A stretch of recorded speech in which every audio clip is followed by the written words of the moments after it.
बिस्मिल्लाहिर्रहमानिर्रहीम, अस्सलाम वालेकुम नाज़रीन, आप देख रहे हैं प्रोग्राम द लास्ट आवर। मैं हूं यासिर रशीद और स्टूडियो मेरे साथ मौजूद हैं सीनियर तजज़ियाकार राना मोहम्मद अजीम साहब। नाज़रीन, आज सुप्रीम कोर्ट का फुल कोर्ट इजलास था और जस्टिस याहिया अफरीदी के चीफ जस्टिस बनने के बाद ये पहला फुल कोर्ट इजलास है।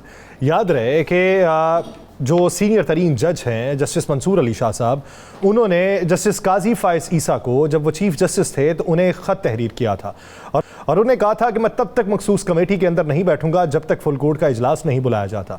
और यूँ लगता है कि जैसे उनकी मंशा जो है वो जस्टिस याहिया अफरीदी ने पूरी की और आज आते ही उन्होंने जो फुल कोर्ट इजलास बुलाया उसमें तमाम जजेस शामिल थे, बशमूल जस्टिस मंसूर अली शाह साहब। जस्टिस मंसूर अली शाह ने वीडियो लिंक पे उसमें शिरकत की और वीडियो लिंक में शिरकत करने के बाद जो सबसे पहला काम आज ये हुआ है कि जस्टिस मंसूर अली शाह जब लाहौर हाई कोर्ट के चीफ जस्टिस हुआ करते थे तो उन्होंने एक सिस्टम जो था वो तश्कील दिया था जिसके तहत जो अदालती कार्रवाई है उसको जिद्दत पसंदी के साथ कंप्यूटराइज तमाम सिस्टम को कर दिया गया। तो आज उस फुल कोर्ट के अंदर ये बात की गई कि जितने केसेस पेंडिंग हैं जिनकी तादाद 59,000 से ज़ायद है वो केसेस इसी सिस्टम के तहत आने वाले दिनों के अंदर निपटाए जाएंगे और इस पर सख्ती से अमल किया जाएगा। और अगर ये कामयाब रहा तो फिर इसको अगले 3 माह और 6 माह के तरीक़ाकार के ऊपर भी अपनाया जाएगा। और फिर अगला जो फुल कोर्ट है उसका भी ऐलान कर दिया गया कि वो 2 तारीख को होगा और 1 तारीख तक जस्टिस मंसूर अली शाह रुखसत पे हैं, 2 तारीख को बजाते खुद आके उसमें शरीक हो जाएंगे।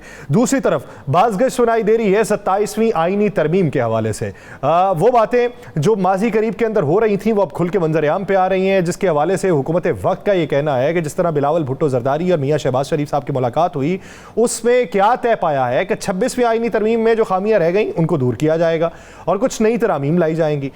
पहले ये कहा गया कि नई तरामीम जो है वो बल्दियाती इंतखाबात के हवाले से लाई जाएंगी, फिर एक इशारा दिया गया कि उसमें जहर भी होगा और उसमें दांत भी होंगे। मौलाना फजलुर रहमान साहब ने उस पर रिबाटल भी पेश किया। इस पूरे सियासी, अदालती और अनरेस्ट या रेस्ट के मंजरनामे पर बात करेंगे। राना साहब की तरफ बढ़ने से पहले मौलाना फजलुर रहमान साहब की ज़रा गुफ्तगू है कि मौलाना फजलुर रहमान साहब ने 27वीं आईनी तरमीम के आने के हवाले से मौक़िफ़ क्या अपनाया? कोई और 27वीं तरमीम आ रही है, जो इसमें नहीं हो सका वो किया जाए। तुम्हारा बाप भी नहीं करके दिखाओ जरा और फिर अपना हट देख लो कि तुम्हारा क्या हट किया जाए। इस तरह भी आसान नहीं है कि आप आराम से कोई तरमीम लाएंगे और हम चूड़ियां पहनकर घरों में औरतों की तरह बैठे रहेंगे, ये भी नहीं होगा इंशाअल्लाह। कोई न सोचे कि जिन चीजों को हमने मुस्तरद किया और 26वीं तरमीम से निकाला उसे दोबारा किसी तरमीम के जरिए से इसमें मिलाया जाएगा और लोटों के वोटों से पास करोगे और फिर वो चलने देंगे। हम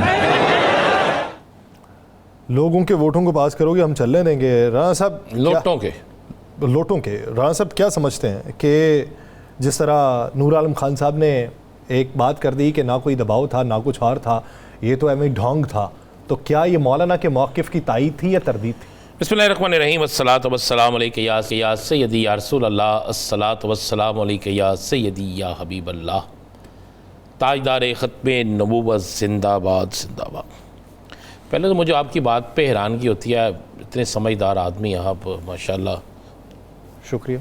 मैं आपसे सीखता हूँ। आप समझते हैं नूर आलम खान साहब जमीयत उलमा इस्लाम के हैं? आप समझते हैं? अगर आप समझते हैं कि नूर आलम खान साहब जमीयत उलमा इस्लाम के खैर उस मौक़िफ़ के साथ हैं जो मौलाना का है, तो फिर मुझे आप पे हैरानगी होगी। नूर आलम खान साहब ने आज तक जितनी वहाँ पे करारदादें पेश की हैं, जितने वहाँ पे जमा कराई हैं, इल्तवा की तहरीकें जमा कराई हैं, उन सब की सब मौलाना साहब के जो अल्फाज हैं उनसे उल्ट थी। आपको भी अच्छी तरह पता है कि नूर आलम खान साहब कहाँ से आए हैं और नूर आलम खान साहब कहाँ पे जाएंगे।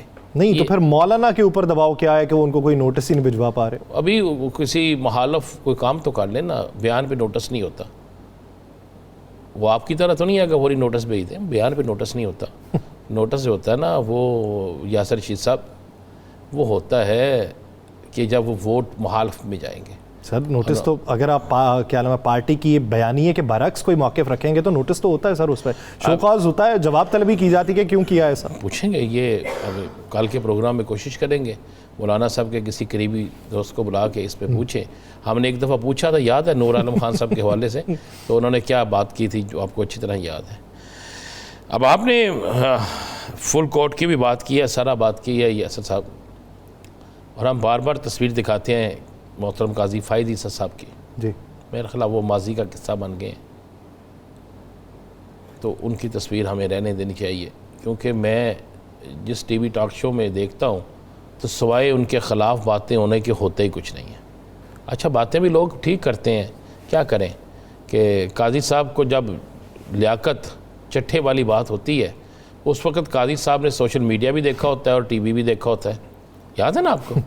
तो वैसे जब कोई बात होती है तो काजी साहब कहते हैं ना मैंने सोशल मीडिया देखा है, काजी साहब कहते हैं ना मैंने टीवी देखा है, ना मैंने कोई और चीज़ देखी है। उस वक़्त काजी साहब टीवी से, सोशल मीडिया से, सारी चीज़ों से दूर होते हैं, और जब चीज़ होती है जो अपनी मतलब की चीज़ होती थी काजी फ़ाइज़ ईसा की, उसमें वो सारा कुछ कर देते थे। तो अब काजी फ़ाइज़ ईसा साहब के क्रेडिट में जो चीज़ें हैं वो आप बयान कर दीजिएगा, जो उनके क्रेडिट में चीज़ें अवाम समझती है कि ये क्रेडिट नहीं है बल्कि अवाम के साथ एक दुश्मनी है, वो मैं बयान कर दूंगा। यहाँ जिस पे जो चीज़ जस्टिस मंसूर अली शाह साहब ने लिखी है, जो उनका आखिरी ख़त था, उसके बाद चले हम तो अपनी बात नहीं करते जी, चले हम आ जाएंगे, अब तो वैसे रिटायर हो गए, अब तो बात की इजाज़त है ना यासर साहब? जी मुझे पता नहीं ना होता, आप किसी बात में बुरा ना बना जाए, अगर इजाज़त है पॉलिसी के ऊपर सर मैं तो फुल स्टॉप नहीं ना लगाता। बात यह है कि जो जस्टिस मंसूर अली शाह साहब ने जो लिख दिया है, जो एक रिकॉर्ड का हिस्सा बन गया ना, उसके बाद क्या करनी है, सारी चीज़ें क्लियर हो गई ना उसमें। क्या उसकी तरदीद काजी फ़ाइज़ ईसा साहब ने जाती दफ़ा की? उनके पास इतना टाइम था कि वो एक और लेटर लिख सकते थे, क्या लिखा? जवाब दे सकते थे, दे सकते थे ना, दिया जवाब? नहीं अभी तक तो नहीं रजिस्ट्रार की तरफ से कोई जवाब आया। अगर उस तो दिया बाद होता की देन के रिटायर हो गए थे यार, सदके जाऊं मत रखता। नहीं जवाब एक दो दिन बाद भी हो सकता है। मैंने कहा जी अभी तक तो नहीं आया उनका जवाब कोई, भाई, अगर उन्होंने दिया होता तो आ चुका होता। आप कहते हैं अभी रजिस्ट्रार के पास नहीं आया ना, मुझे मैंने रजिस्ट्रार के बारे में, मैंने कहा रजिस्ट्रार की तरफ से नहीं आया। चलिए मेहरबानी आपकी। तो बात यह है कि एक बात आप ज़हन नशीन कर लें, अब पाकिस्तान की अदलिया पर कोई सियासी दबाव नहीं होगा। अगर कोई सियासी दबाव होगा तो ये अदलिया उससे निबट लेगी। अब आपको ऐसे ऐसे फैसले और इतनी तेज़ी से होते नज़र आएंगे कि आप देखेंगे वाकई लोगों को मेरिट। आज पहले दिन देख लेना आप, जब चीफ जस्टिस साहब खुद वहाँ पे टाइम पूरा कर रहे हैं, पूरा टाइम दे रहे हैं, फौरी तौर पे समाअतें कर रहे हैं, बाकी जजेस साहिबान कर रहे हैं, तो फिर उसके बाद नया कोई चीज़ नहीं जाती। देखिए आज सिर्फ इस मीटिंग में जो शरीक नहीं थे ना यासर, वो एड हॉक जज नहीं थे जी, उसके अलावा बाकी तो सारे मौजूद थे।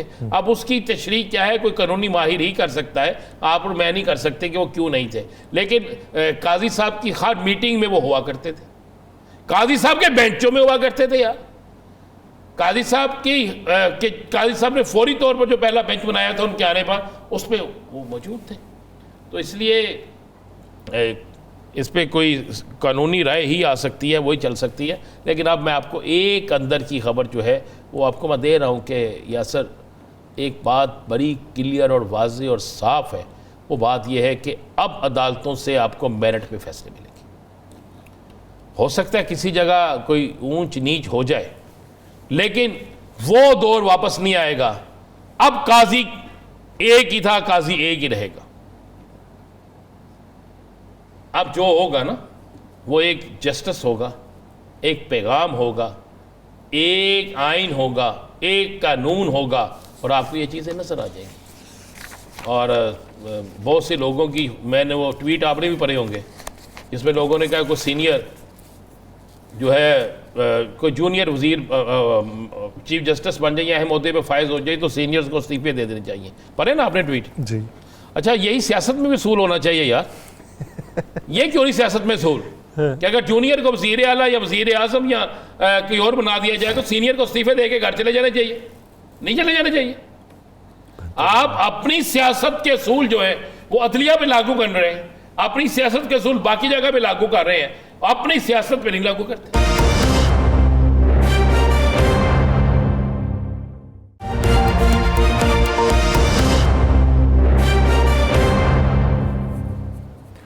ब्रेक के बाद खुशामदीद नाज़रीन। पाकिस्तान तहरीक इंसाफ के अंदर जो इख्तलाफ है उसको कम करने के लिए आज जो पेशरफ्त हुई है किस तरीके से कम होगा। दूसरी बात यह है कि अगर कोई तहरीक चलानी है, उसे मजबूत बनाना है, तो उसके लिए हिकमत अमली क्या है। उधर दूसरी तरफ अगर हुकूमती एक्शन देखा जाए, हुकूमती रद्द-ए-अमल देखा जाए तो वो क्या दिखाई देता है?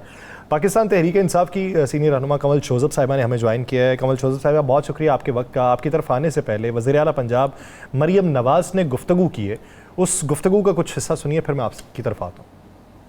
आज यहाँ पे प्रेडिक्शन करके जा रही हूँ कि इंशाअल्लाह ताला आपको देखेंगे ये फितना भी ख़त्म हो रहा है, इस फितने की फितनाबाजी भी ख़त्म हो रही है। ये जो घुस बैठिए थे सियासत में, इनकी सियासत घटिया गाली गलोच, घेराव जलाओ, आग लगा दो, हमला कर दो, तोड़ दो, फोड़ दो, महंगाई, लाकानूनियत, इनके तोहफे, ये सियासत अपने आखिरी दमों पे और अपना दम तोड़ती जा रही है। ये जो किसान कार्ड है ये उस सिलसिले की सबसे बड़ी कड़ी है। आज इस किसान कार्ड के ज़रिए हम आपको डायरेक्ट किसान तक हम पहुंच रहे हैं, बीच में कोई मिडलमैन नहीं है, कोई आड़ती नहीं है, कोई ब्लैकमेलर नहीं है। कमल शोज़ब साहिबा, गुफ्तगू आपने सुनी, मलबा सारे का सारा आप लोगों पर डाला हुआ है, जितनी भी बद इंतज़ामी इस वक्त सूबे के अंदर दिखाई दे रही है, क्या कहेंगे? देखिए, पहले तो मैं बहुत खुश हुई हूँ जो उन्होंने बयान दिया है कि जा रहा है। तो मरियम साहिबा ने बड़ी अच्छी खुशखबरी सुनाई है। एक तो लंदन वापस पहुंच चुका है, दो हमने सुना है कि अमेरिका की फ़्लाइट पकड़ ली है, और जिस दिन ये तशरीफ़ ले जाएंगी तो फिर मुकम्मल ख़त्म हो जाएगी। तो ये तो इनकी मेहरबानी है, इन्होंने अपने बारे में खुशखबरियाँ सुनानी शुरू कर दी हैं। जहाँ तक किसानों की बात कर रही हैं तो ये मोहतरमा जो साहिबा हैं, ये और इनके वालिद साहब की या इनके चचा जान की, नून लीग की जब भी हुकूमत आई है, ऐसी कोई होती है कि किसान एंटी किसान है इनकी हुकूमत, ना सिर्फ एंटी किसान इन स्पेसिफिक है, हमेशा बेड़ा गर्क करते हैं। मेरा ताल्लुक साउथ पंजाब से है, मैं राना साहब की बातें सुन रही थी, और हमारा जो है वो ताल्लुक भी जिम्मेदारी से है। जिम्मेदारा तबाही हो गई इस दफ़ा जब गंदम की फसल थी, और गंदम की जो आई है फसल, और उसके बाद इस खातून की जो वाली हुकूमत जो बनाई गई ज़बरदस्ती, और जो हशर वहाँ निकला है किसान का, वो रुल गया, टूट गया, हशर निकल गया उसका। तो ये जो अब ड्रामेबाजी करी है, किसान कार्ड तो आज से 4 साल पहले हमने वहाँ लॉन्च किया था, इवन साउथ पंजाब से ही स्टार्ट किया था सबसे पहले।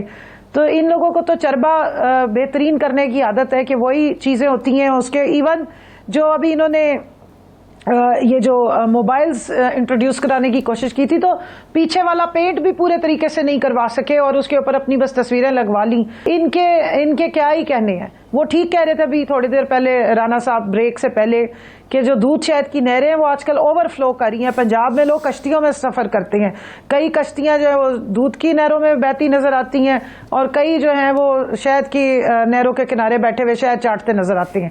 तो ये हवाई बातें ना करें, आवाम को बड़ा अच्छी तरह पता है, किसान को भी बड़ी अच्छी तरह पता है, जो उसका बेड़ा गर्क किया ना गंदम की जो क्रॉप के बाद और जो बाद में उसके हालात किए हैं, वो ये ड्रामेबाजियां और ये जो कंट्रोल्ड मीडिया के थ्रू जितना तमाशा करने की ये कोशिश कर रहा है, ये इस तरीके से होने वाला नहीं है।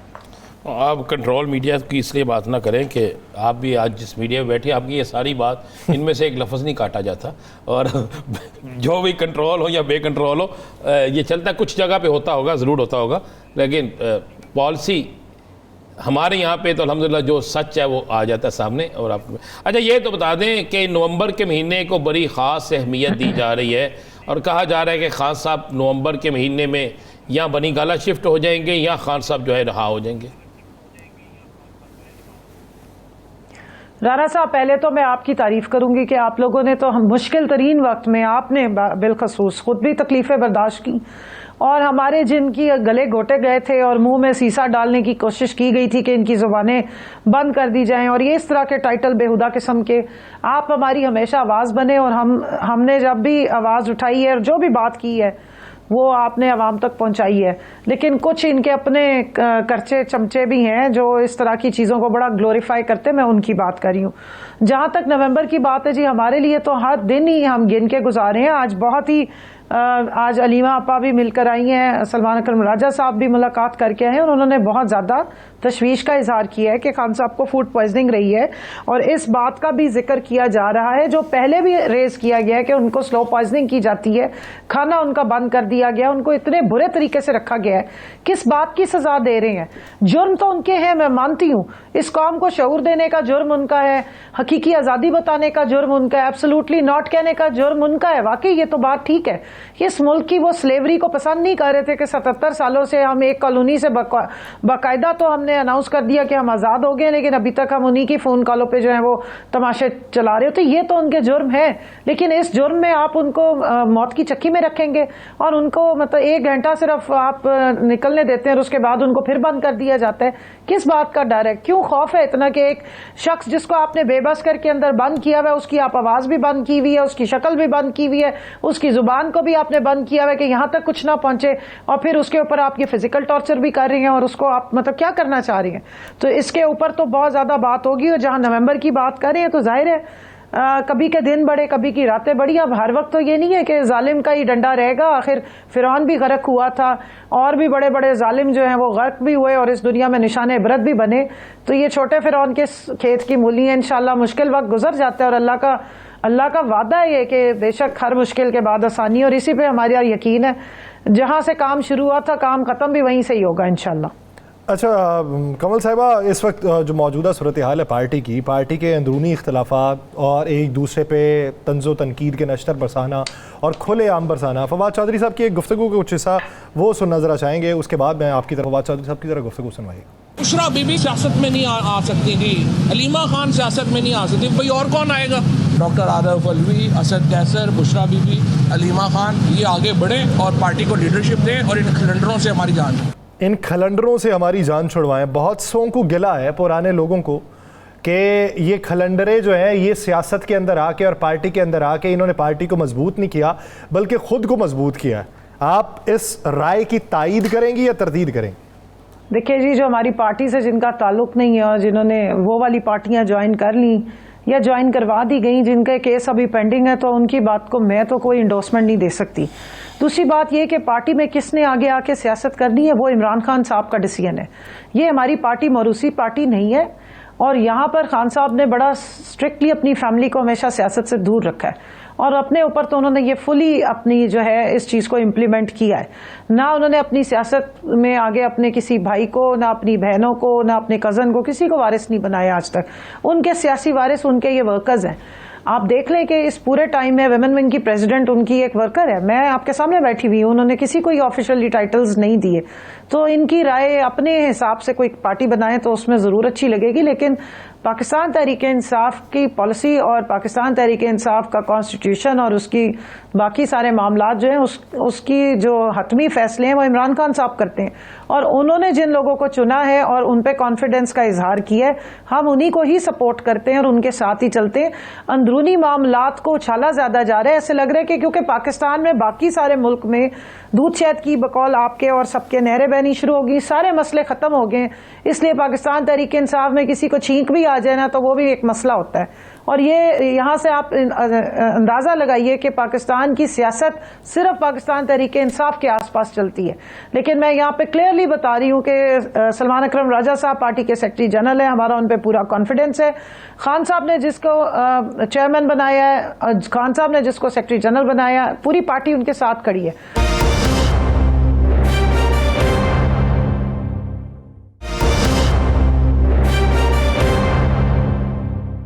कमल साहबा, आज सलमान अकरम राजा साहब बता रहे थे कि अब सड़कों पर भी हम आ रहे हैं, अदालतों में भी जा रहे हैं और ईवान के अंदर भी बैठ के तीनों महाजों पे लड़ेंगे और बहुत जल्द आवाम को खुशखबरी मिलेगी। क्या इसी महीने कोई फाइनल राउंड शुरू होने वाला है? यानी नवंबर में? ये महीना तो खत्म हो गया। जी बिल्कुल इसी तरह ही है। एक तो हमारे पूरे जलसों का स्केड्यूल है जो वो आ रहा है, अगले 1 नवंबर से ऑनवर्ड्स जो है वो जलसे शुरू हो जाएंगे। उसके साथ साथ असेंबली में जिस तरह का मामलात को लेकर चलना है, क्योंकि आज पार्लियामेंट्री पार्टी की भी मीटिंग हुई, उसमें भी वो मौजूद थे और उमर अयूब साहब भी और सारों ने मिलकर उसको वहां पर भी मामलात को देखा है।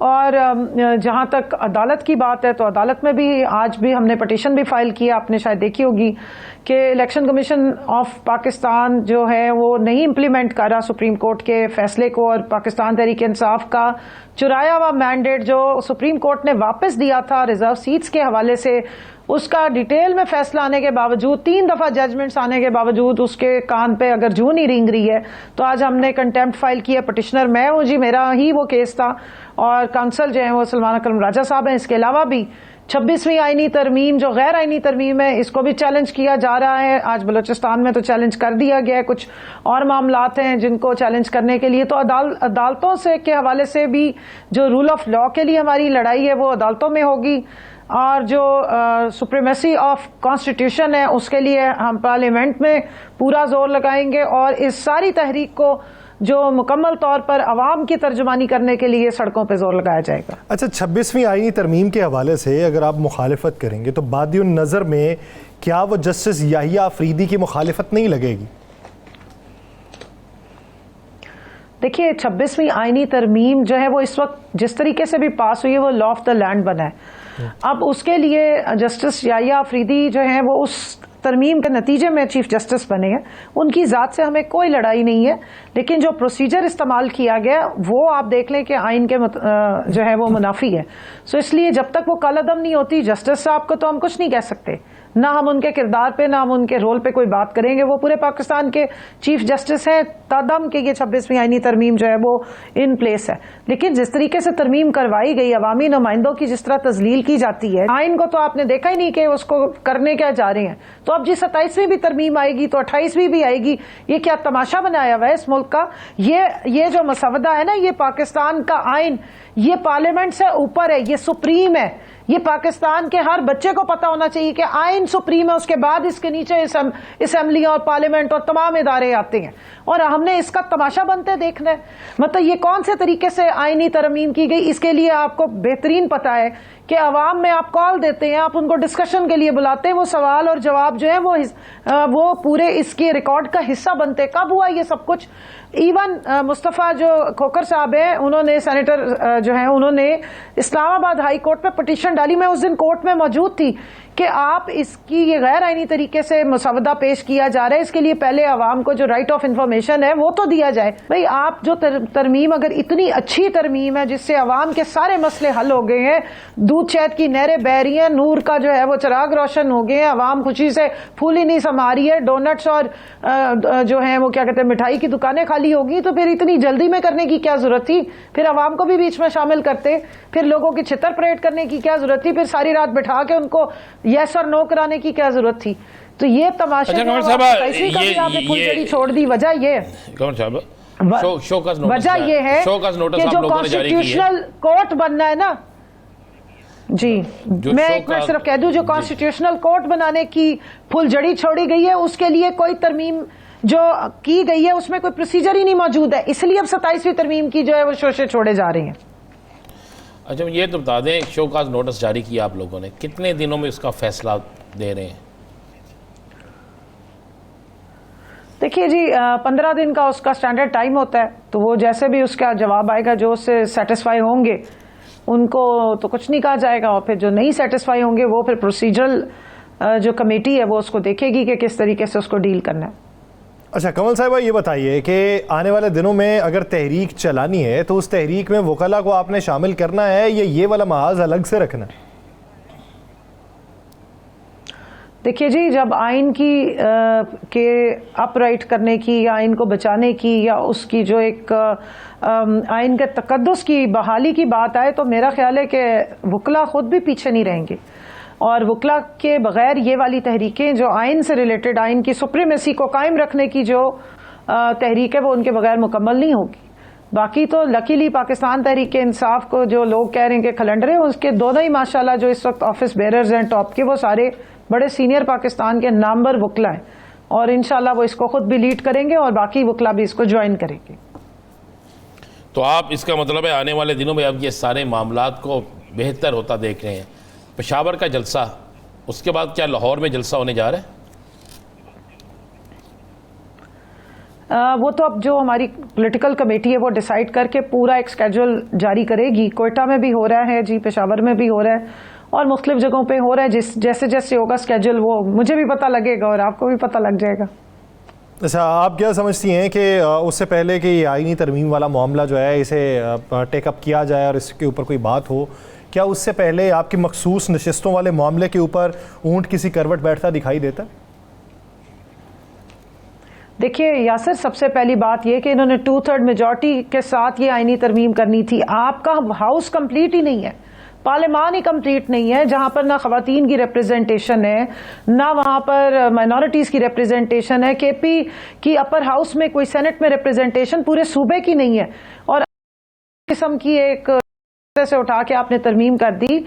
इलेक्शन कमीशन ऑफ पाकिस्तान की सुप्रीम कोर्ट के सामने ये आर्ग्यूमेंट था, वो जो बंदर बांट की थी इन्होंने हमारे हिस्से की सीटें बांटने की, कि जी हाउस इनकम्प्लीट नहीं रखा जा सकता कानून के मुताबिक, आइन के मुताबिक।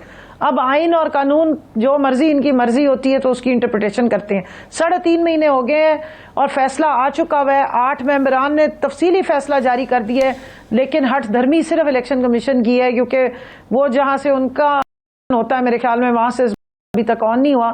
लेकिन ये कंटेम्प्ट तो हमने फाइल कर दी। अब देखेंगे जैसे ही टेकअप होगी।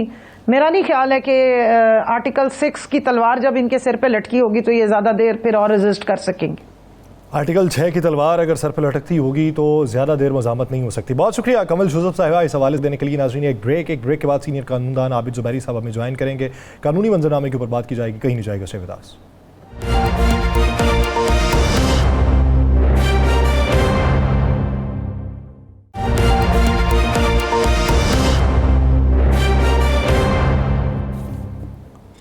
ब्रेक के बाद खुशामदीद नाज़रीन। मंजरनामा कानूनी, उससे ठंडी हवाएं कितनी आएंगी और इम्पैक्ट क्या पड़ेगा? हालिया तब्दीली से सुप्रीम कोर्ट के अंदर जो रिफ्ट की बातें मंजर आम पे आ रही थी, क्या उनका खात्मा हो जाएगा?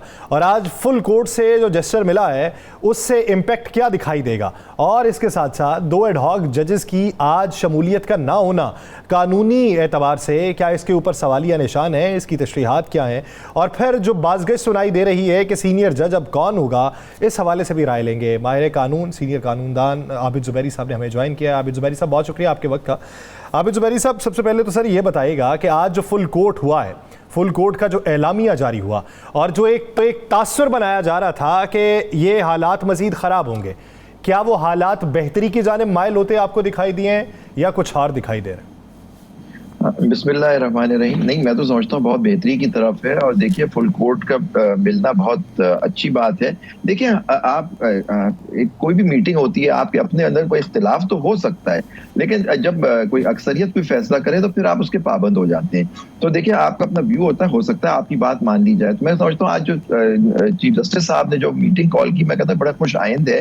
वो आके उनको देखिए, उन्होंने सबसे बड़े जो बात थी, उन्होंने कहा कि किस तरह से जो पेंडेंसी है, यानी जो केसों की भरमार है, उसको किस तरह से केस मैनेजमेंट सिस्टम को बेहतर करके उसको सही किया जाए। मैं तो शुरू से ही कहता हूं कि जो सुप्रीम कोर्ट हमें क्या जरूरत है 21वीं सदी में पहुंचने की, और हमारा केस मैनेजमेंट सिस्टम अगर सही हो जाए तो ये सारी जो आपकी जो बैकलॉग है ये सही हो जाएगा। लेकिन उसके लिए कॉन्क्रीट आपको इकदामात करने पड़ेंगे, जिसके अंदर वकीलों को, सबको, साइलों को, सबको उसका अपना हिस्सा उसमें करना पड़ेगा। उसके बाद इंशाल्लाह ये बेहतरी आएगी। लेकिन ये खुश आइंद है कि ये लोग मिले और आपस में उन्होंने बातें जो तय की और इलामिया जारी किया, जिसका आपने जिक्र किया।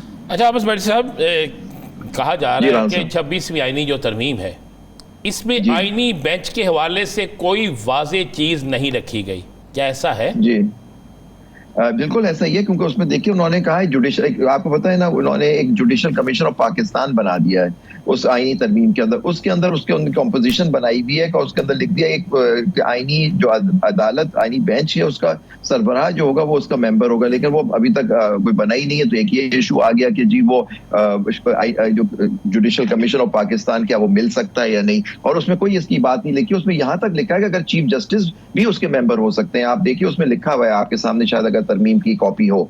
तो अब ये देखना है कि जुडिशल कमीशन ऑफ पाकिस्तान किस तरह से उसकी तशकील करता है। पहली तो बात है कि वो मिल सकते हैं या नहीं, क्योंकि अभी तो उसको वो लॉ मिनिस्ट्री एक्सप्लेनेशन दे रही थी, आपने उनकी प्रेस रिलीज भी देखी होगी पिछले हफ्ते। उसमें उन्होंने कहा कि जी वो 3D के साथ पढ़ा जाए, 175 3D। वो कहते हैं कि जी वैकेंसी जो होती है उससे कोई प्रोसीडिंग खत्म है। यहाँ तो वैकेंसी की बात ही नहीं हो रही, यहाँ तो पहले कोई अपॉइंटमेंट ही नहीं है उसके अंदर, तो वैकेंसी कैसे होगी? तो ये एक बड़ा एक सीरियस इशू है कि मतलब कि वो क्या जुडिशल कमीशन ऑफ पाकिस्तान मिल भी सकता है या नहीं।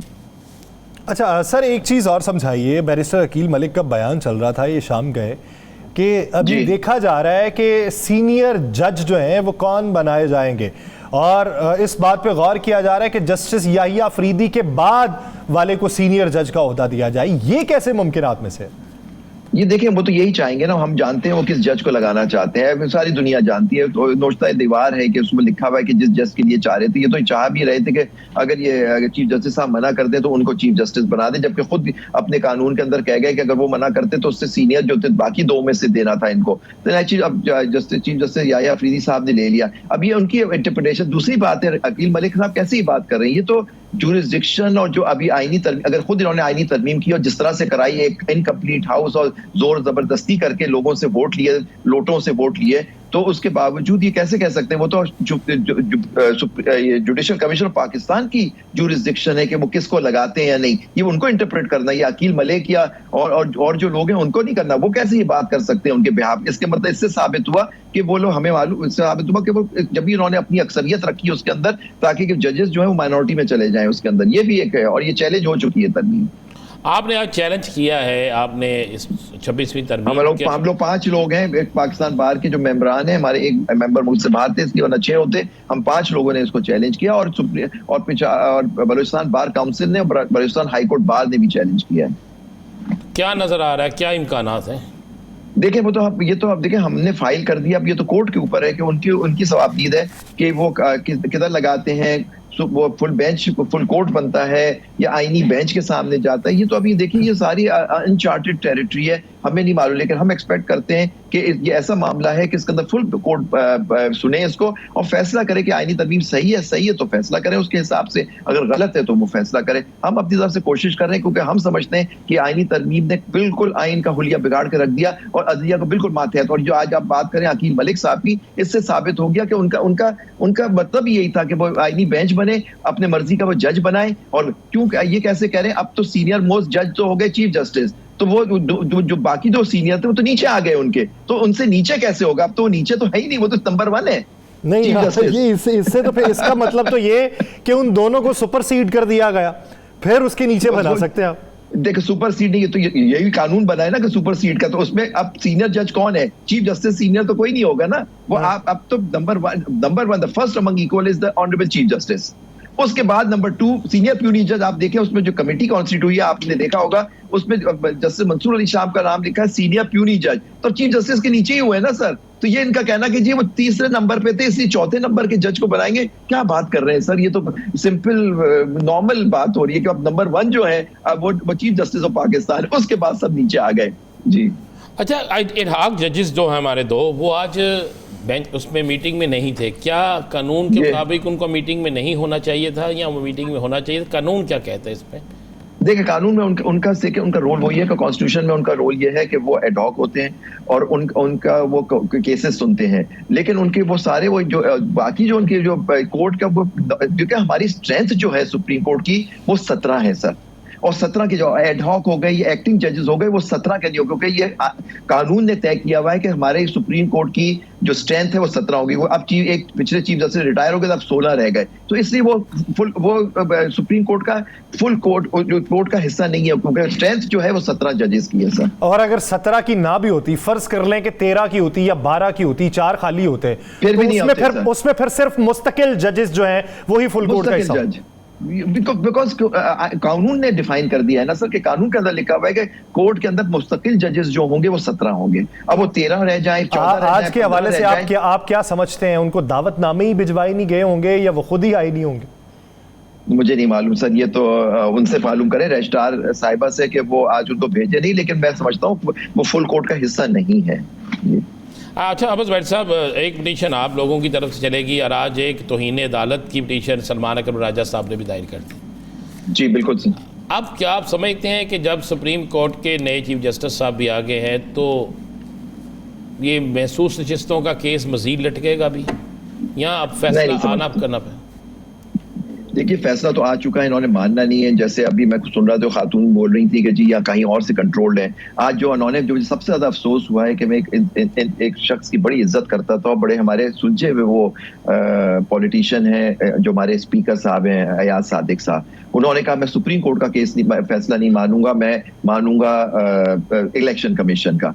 मुझे बड़ा अफसोस हुआ। नेचुरली अब सुप्रीम कोर्ट का फैसला सब पे बाइंडिंग है, इलेक्शन कमीशन पे, पार्लियामान पे, एग्जीक्यूटिव पे, मुझ पे, आप पे। तो जो फैसला ये है और उसकी एक्सप्लेनेशन खुद इलेक्शन कमीशन ने खुद हासिल की, उसमें लिख दिया कि जी आप ये नशिस्तें उनकी हैं। और देखिए रिव्यू पेंडिंग है, मैं तो कहता हूँ रिव्यू भी लगा लें ताकि उसके अंदर जो बातें बात करना चाहते हैं जिन्होंने रिव्यू फाइल किया वो आके अपना बात कर लें। लेकिन पॉइंट इज दैट कि जब एक फैसला आ गया आपको इंप्लीमेंट करना है, या तो रिव्यू लगे, रिव्यू में कोई स्टे आ जाए तो चलें, बात समझ आती है। लेकिन जब तक फैसला सुप्रीम कोर्ट का मौजूद है, इन पे उस पर अमल दरामद करना पड़ेगा। आज नहीं किया तो आप फरमा रहे हैं कि सलमान अकरम राजा साहब ने कंटेम्प्ट दे दिया, अब कंटेम्प्ट टेकअप करे कोर्ट और उसको लगाए, रिव्यू के साथ लगाए, मैं कहता हूँ। अच्छा सर, अगर पार्लियामान के फैसले जो हैं वो बाइंडिंग नहीं है, सुप्रीम कोर्ट के फैसले पार्लियामान के ऊपर बाइंडिंग नहीं है, तो फिर इलेक्शन कमीशन का फैसला क्या उनके ऊपर बाइंडिंग है? फिर वो तो फिर वो मोतबर इदारा हो जाएगा। या तो स्पीकर ये कह दे कि मैं किसी इदारे की नहीं मानता, पार्लियामान है, हम जो फैसला करेंगे वही माना जाएगा।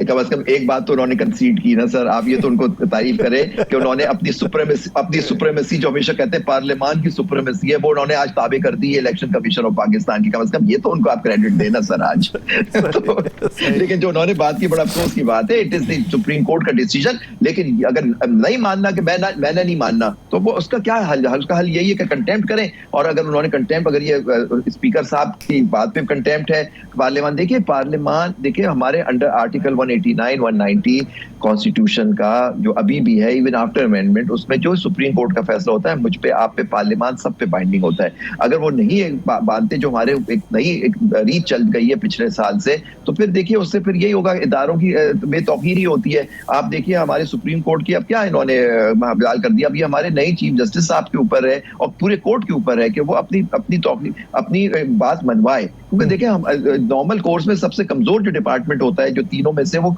उसे कहते हैं अदलिया होता है, क्योंकि अदलिया के पास ना कोई फोर्स होती है ना कुछ होती है, वो सिर्फ और सिर्फ उसकी मॉरल अथॉरिटी होती है और जो कानून कहता है। जबकि हमारे आइन में उसमें लिखा हुआ है, पार्लियामेंट हॉल के अलावा उनको लिखा हुआ है कि आप पे बाइंडिंग है। तो ये अगर आइन को तोड़ रहे हैं तो फिर आपको पता है कि आर्टिकल 6 की भी बात होनी चाहिए। मैं तो कहता हूँ आइन को अगर तोड़ा जा रहा है तो फिर आर्टिकल 6 की बात भी होनी चाहिए। और अगर देखिए अगर सुप्रीम कोर्ट की बात नहीं मानी जाए तो आइन टूट गया ना, क्योंकि आइन में हक दिया उसकी कि वही फैसले करेगा, उसकी बात मानी जाएगी, मेजॉरिटी फैसले की, मेजॉरिटी फैसले की बात मानी जाएगी। बहुत शुक्रिया आबिद जुबैरी साहब इस हवाले से के लिए। नाज़रीन, प्रोग्राम पहुंचाता है मुझे और राना साहब को दीजिए इजाजत, पर बहुत सा ख्याल रखिएगा। अल्लाह निगहबान।